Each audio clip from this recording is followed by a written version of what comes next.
समर्पण का मार्ग। सब धर्मों को त्याग कर मेरी शरण में आओ, मैं तुम्हें सभी पापों से मुक्त कर दूंगा। यह दिव्य वचन स्वयं श्री कृष्ण ने श्रीमद् भगवद गीता में कहा है। यह केवल एक श्लोक नहीं बल्कि जीवन का परम सत्य है, पूर्ण समर्पण का संदेश। समर्पण का अर्थ यह नहीं कि हम अपने कर्तव्यों से भाग जाएं। इसका अर्थ है अपने अहंकार, भय, संशय और आसक्ति को त्याग कर ईश्वर पर पूर्ण विश्वास करना।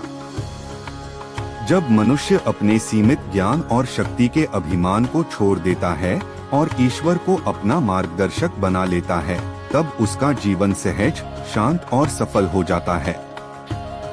मनुष्य अक्सर धर्म, कर्म, नियम और परंपराओं में उलझ जाता है।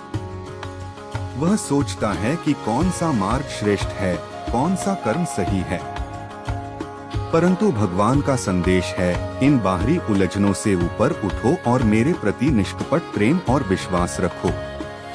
जब हृदय से पुकार होती है और आत्मा सच्चे भाव से शरण में आती है, तब ईश्वर स्वयं जीवन की नैया पार लगाते हैं।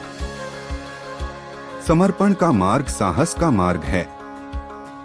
इसमें अहंकार का त्याग करना पड़ता है। मैं को मिटाकर तुम को स्वीकार करना पड़ता है। जब मनुष्य यह मान लेता है कि हे प्रभु, मैं कुछ नहीं, सब कुछ आप ही हैं, तभी उसके जीवन में चमत्कार प्रारंभ होते हैं। चिंताएं हल्की हो जाती हैं, भय समाप्त हो जाता है और मन में एक अद्भुत शांति का अनुभव होता है। यह मार्ग हमें सिखाता है कि चाहे परिस्थितियां कैसी भी हों, सुख हो या दुख, लाभ हो या हानि, हमारा विश्वास अडिग रहना चाहिए। क्योंकि जो ईश्वर की शरण में आ जाता है, उसका रक्षक स्वयं ईश्वर बन जाता है। समर्पण का अर्थ हार मान लेना नहीं, बल्कि सर्वोच्च शक्ति पर विश्वास करना है।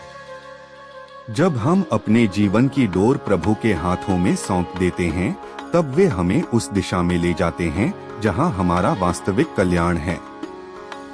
आइए हम अपने मन, बुद्धि और हृदय को प्रभु के चरणों में अर्पित करें। संदेह और भय को त्यागें और प्रेम व विश्वास के साथ ईश्वर की शरण में जाएं। वही सच्ची मुक्ति का मार्ग है, वही जीवन की परम शांति है। राधे राधे।